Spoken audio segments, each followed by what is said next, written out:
but the dreams became more realistic and more realistic until finally they appeared in front of me and my dog, Molly, in this house that we have shown here. This was the actual living room. And I had this moment where I wondered if I was losing my mind. And I saw my dog's reaction and realized that it was either contagious or, it was real, whatever was happening. So, my dog reacted very stressfully, put her head under my back and was shaking. And then at this point, they began to, really tell me what they were expecting of me in this mission. And then after this, of course, I had many trips up into the blue spheres. They work with your higher self, and they're kind of talking to you, your higher self. They're talking to you on different density levels at the same time, to make sure that they're handling the conversation or the encounter in the proper way according to our higher self or higher density self. At what point did you realize that they were tasking you with the mission? All right, they were very clear from the beginning. Mm-hmm. And they don't see it as tasking me. According to their point of view, I had agreed to do all of this before I even came here. Mm-hmm. So I just might as well follow through with the motions. And did they show that to you in some way, that you... They told me that, but they didn't show me a contract with my signature on it, a soul contract or anything like that. But they did show visions of, I've described it before, this giant arena with all these high density beings around. And it's like voices within voices, kind of like the Borg, talking to everyone. And they said, congratulations on your last mission. We've saved the most difficult one for last. You will, just like on the other planets that we've liberated, you're going to go down in waves over decades and incarnate as humans. Forget exactly why you're there, who you are, and then have to go through the process of programming yourself through good and bad experiences to be able to perform this mission when you're awakened to it. And then I saw visions of these beings just kind of wisping into smoke and into spirals and then going down to the planet and being incarnated. And I think a great deal, there are a lot of people I've met in this community that I know were a part of that mission. Probably just about everyone watching this video even. 1981 to 1984 is when they did the channeling sessions. This was Carla Ruckert who did the channeling, Don Elkins who was asking the questions. This is 1980? 1981, I think they took these pictures. And Jim McCarty on the right. David was blown away and convinced even more after that my experiences were directly related to the Law of One, and he even started calling it on stage, my information, the Law of One 2.0, which I don't know if that might be going a little too far. It does fill a lot of gaps in for me, at least. It does. And I would think it would be similar, because even if they were not directly related to the Law of One, they come from the same density. So I've kind of described the universe as like a giant thought or daydream. They say at the very beginning of creation was the primal distortion of free will. They call that the first distortion. And out of free will came love as the second distortion. And each galaxy had its own intelligence, which is called a logos, or they say a synonym for logos could be the word love. And each logos has complete free will in determining the paths of intelligent energy, which promote the lessons of each of the densities, given the conditions of the planetary spheres and the sun bodies. And we'll talk a little bit more about the nature of this intelligent energy, which I believe is what Corey is calling the cosmic web. Mm-hmm. And in session 15, they actually were asked about, why do we age so rapidly if people used to live 900 years, going back 75,000 years in the history of the Earth? And they say this was due to an ongoing imbalance of receptor web complex in the etheric portion of the energy field of this planet. And that the thoughts of your peoples have caused the energy streamings to enter the planetary magnetic atmosphere, if you would so term this web of energy patterns, in such a way that the proper streamings are not correctly imbued with balanced vibratory light love from the, shall we say, cosmic level of this octave of existence. And so You're causing resistance and an electrical flow. yeah, so there's naturally an amount of light and love that are coming in that could be tapped into. All of us could tap into that, and we would be healthier and we would live longer if it weren't for our thoughts that somehow have some kind of massive influence on the magnetic system of the earth, which is somehow streaming in this cosmic energy. Love creating light, becoming love light, streams into the planetary sphere according to the electromagnetic web of points or nexi of entrance. These streamings are then available to the individual, who, like the planet, we're just like the planet in terms of the cosmic web. We are a web of electromagnetic energy fields with points or nexi of entrance. That's crazy. I mean, that describes exactly what I've said about not only is every point in space and every atom in the universe connected, but so is consciousness. And consciousness is connected through the cosmic web. They have given me these concepts in just kind of a different way. And you've had visualizations of it. Oh yeah, they always give me extreme visualizations. So I assume you have some images seared in your mind of what the cosmic web means to you. Mm-hmm. Could you describe those a little bit? I was really shown it as a giant neuron, like you're seeing just a little tiny cube of, almost like seeing a biopsy of the one infinite creator, you know, an area within the mind, within the thought process or thought stream, you know, because the information, you know, in the cosmic web, matter and plasma, they all flow in one direction towards galaxies or where the gravity is. But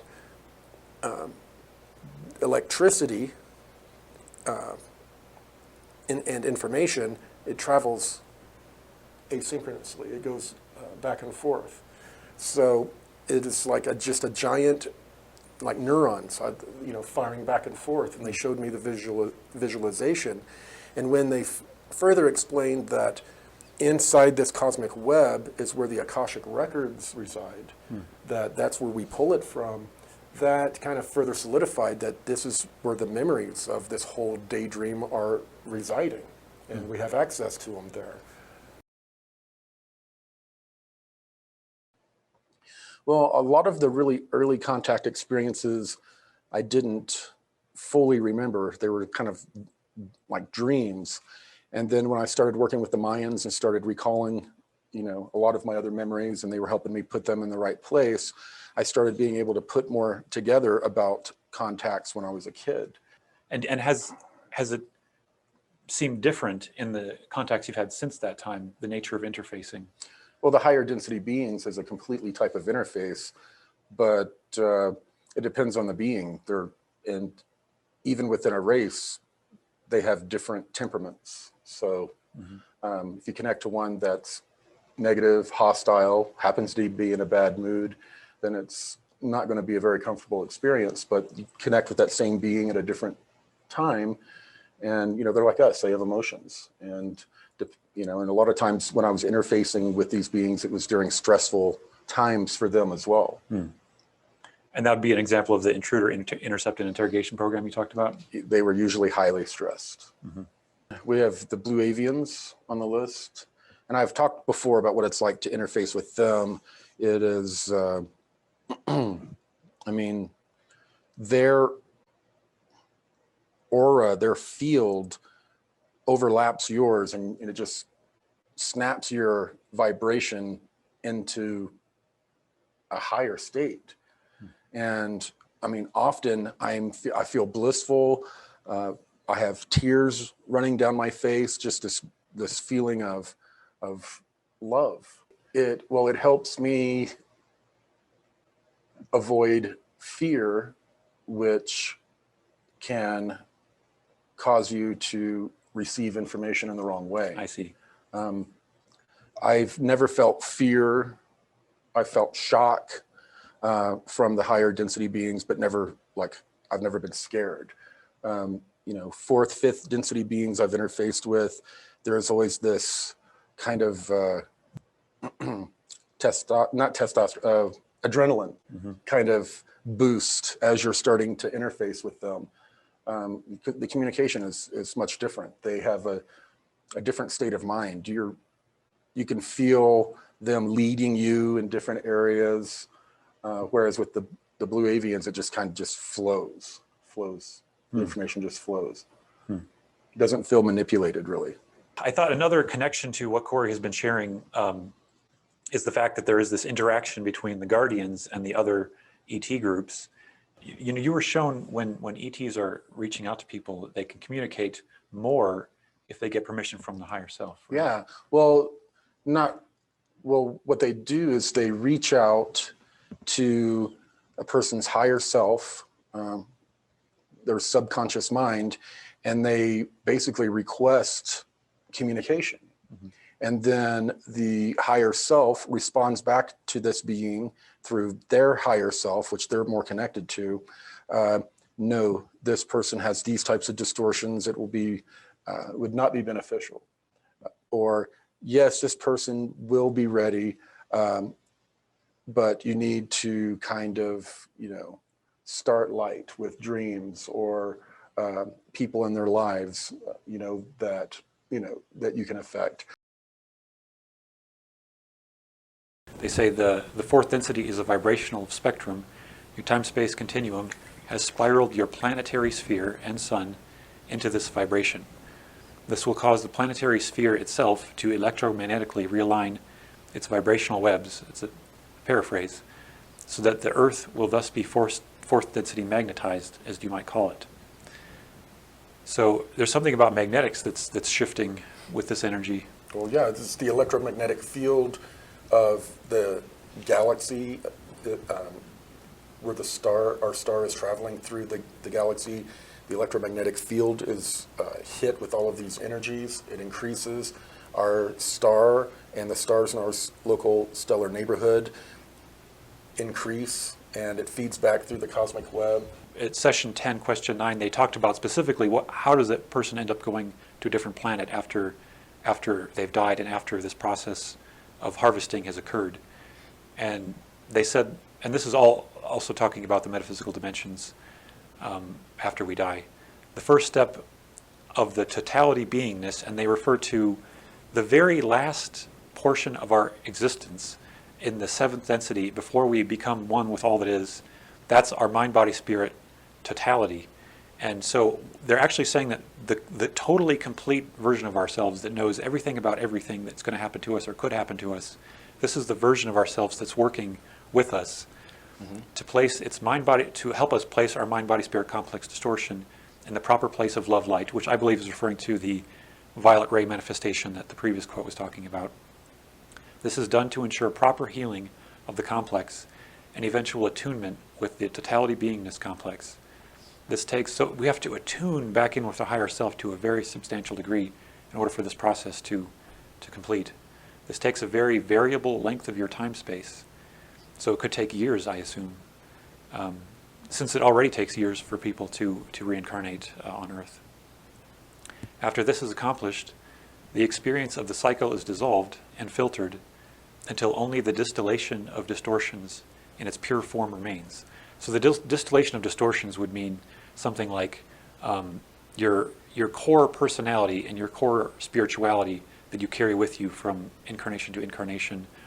And in this case, not just like a regular death on Earth, in this case you're dissolving all of the attachments to Earth so that all those things that could hold you up from being able to properly integrate, properly integrate into another planet, all of that can be dissolved and distilled to its pure form. The Blue Avians showed you a humbling figure of 300,000 as back in 2017, I assume they said this number of people, or at least this number of third density souls, not the wanderers, third density souls, if the solar flash were to happen on that day.